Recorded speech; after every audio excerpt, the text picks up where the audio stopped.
Deputies say an undercover human trafficking sting led to the arrest of a local deputy chief of police. Cartersville officer Jason Diprima got picked up in Polk County last Thursday. The sheriff's office says he was in town for a polygraph seminar when he responded to an online escort ad. Little did he know he was actually speaking with an undercover detective. Well, let me introduce you to what I consider a high-profile arrest. This is Deputy Chief Jason Diprima of the Cartersville Police Department. As I understand it, after talking to his chief, he's been there almost 30 years. Graduate of the FBI Academy, well-respected police officer in town. Did you notice I said in town? That's right. He was at an American Polygraph Association meeting in Orlando, Florida, driving an unmarked vehicle. Did you hear what I said? That was normally assigned to the DEA task force. When he shows up at our undercover operation in the government vehicle. That's right. He bought a case of White Claw because she said she would like it. Newsflash, this is Jason Diprima, 49 years of age, his picture at the Polk County Jail.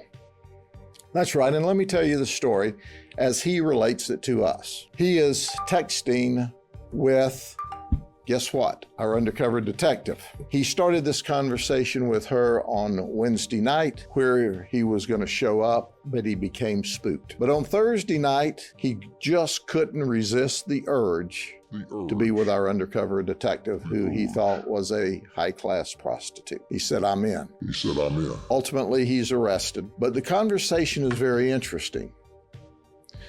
He told her before the takedown occurred that the night before he had engaged with another prostitute online for $200. $200. Put us down for 4, in case we want seconds. And he did. You're not going to believe this. Did you hear what I said? You're not going to believe this. Now, this guy's a cop. And he was flim-flammed and conned by a prostitute. That's right. She took the information off of the card, got the $200, and left him high and dry. What is going on? You're a deputy chief, a high-ranking official in a very police department, and you're showing up with White Claw and 2 Bud Lights, and we're not sure whether you can do math or not, okay? Did you hear what I said? Listen to his text. If you're legit as you seem, we will have fun. If not, I'm riding around with a case of White Claw, feeling girly. Well, He got to feel arrested. when we put him in jail, then lie to the detectives when they investigate and ask you questions. Oh, he made admissions. But it's like, I wanted to ask him, since he's a polygrapher and was at polygraph school, would you like to take a polygraph with those answers you gave us? How would that work for you? Did you hear what I said? Have you lost the last 3 brain cells, or do you just have cabbage for brains? And now he's got lots of issues. Home issues, work issues, criminal issues. This is Detective Radabaugh with the Polk County Sheriff's Office. This tape statement is being conducted on September 1st, 2022. The time is 11:22 p.m. in reference to case number 22-37095. Mr. Diprima, correct? Correct. Okay. Earlier I advised you of your Miranda rights. You stated you understood your rights. Is that correct? Okay. I do have a Miranda form here. If you don't mind, if you'll just sign that you acknowledge. Sir, in your own words, can you tell me what brought you here tonight? Yeah, I was looking online and I've been here all week. It's boring. There's not a whole lot, unless you got a family here to go to the park with. I don't. I'm not into Disneyland or Universal or any of that. So I reached out to someone. I don't even know what that was, what it was on. I was supposed to meet with her. She asked me to pick up some White Claws. I stopped and picked up some White Claws. And then I came over there with White Claws and 2 beers, and she had the Pittsburgh, West Virginia game on, and I thought we'd sit there and watch the ball game for a little bit. Yes, sir. And then y'all kicked the door in. Okay. Do you remember conversing with her? What was talked about? When? In the apartment or? No, prior to on the phone. I know at one point she asked me something about a blowjob, and I said no, and she said an FS. And I said, yeah, and I don't know what, I asked that got to go, I'm not sure what FS is. Sorry. I know what a blowjob is. Okay. Did you agree to a blowjob? No. Okay. FS is referred to as full session. And I got with the undercover detective, and she stated that in your guys' communication that you guys talked about full session for half an hour for $120. Does that ring a bell?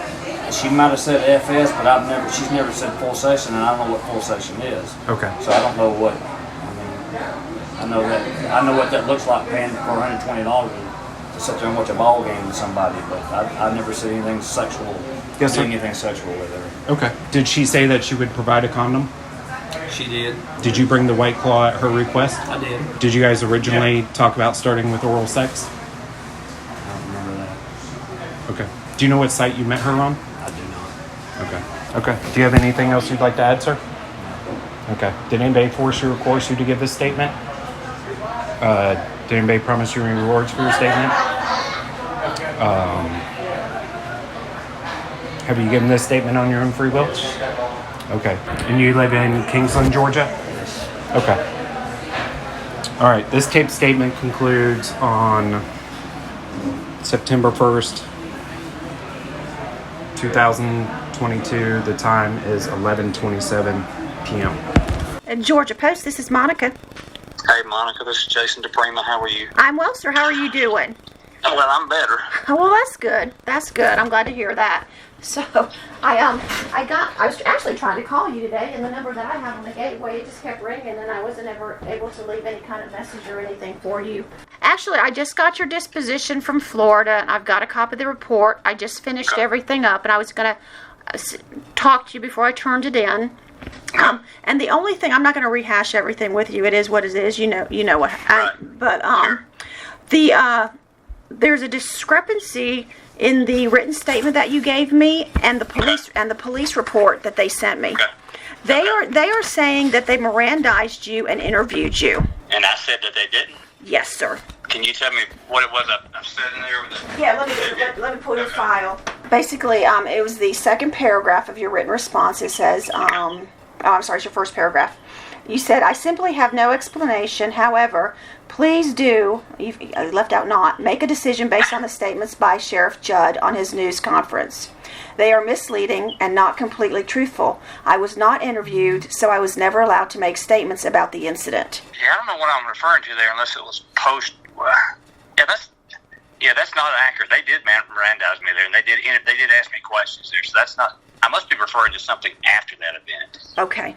That's not true. They did Mirandize me, and they did interview me there. Okay, I just wanted to clear that up with you today because that made it look like it was not truthful. No. And I wanted to clarify that with you before I turned this file in. I know what I was referring to is what he put out there in the news conference that he did was kind of a blanket statement. He took a blanket statement based on, I guess, how they summarized all the transactions from everybody that they had arrested. Yes, sir.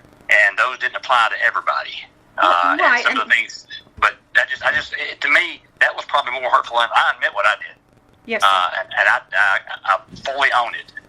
It just bothers me that he could just go out there and just trash just me and make statements about me that didn't apply to me.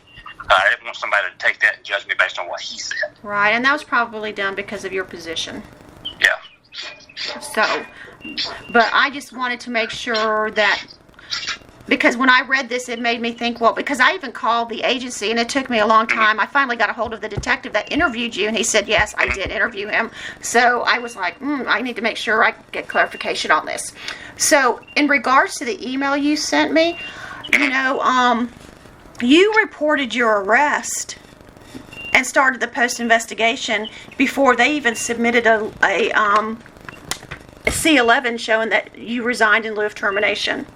I spoke to the chief, and he spoke very highly of you. I will say he did.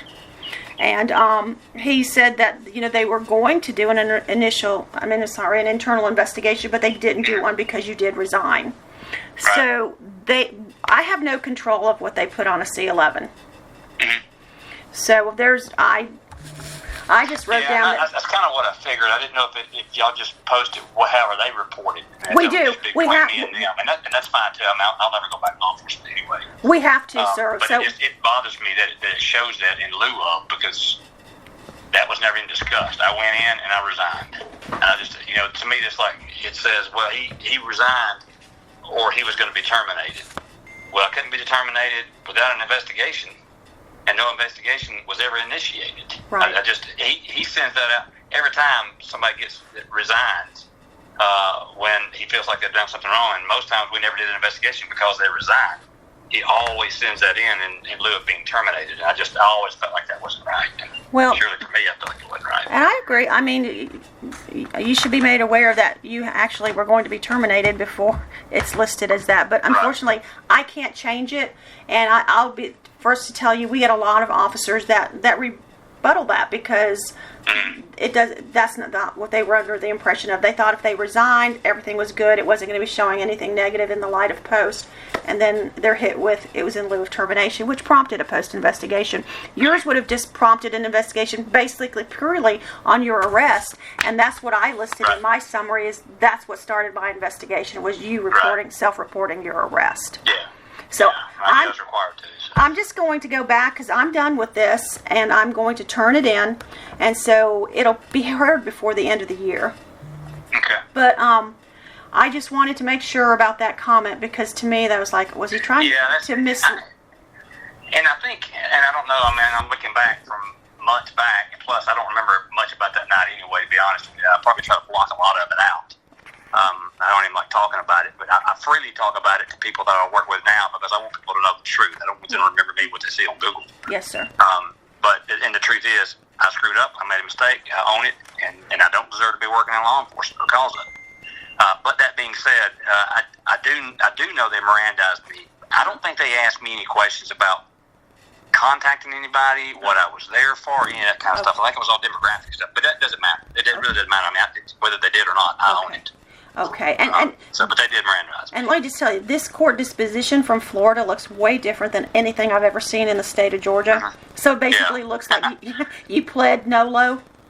Yeah. And they gave you 12 months of probation, and so you and a $5,000 fine on top of it. $5,000. See, it doesn't show that $5,000 fine on here. Yeah. Here There's it says a $5,000 fine for all misdemeanors. Wow. Yeah. Okay, I did not see that on here.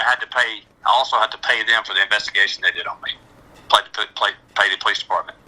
The sheriff's department took the money out of my pocket on my personal property, didn't report it on the property receipt, and then when I asked for it back, I was told, well, you don't get it back, you actually owe us more than that. Because it says forfeit all items seized on your... Yeah.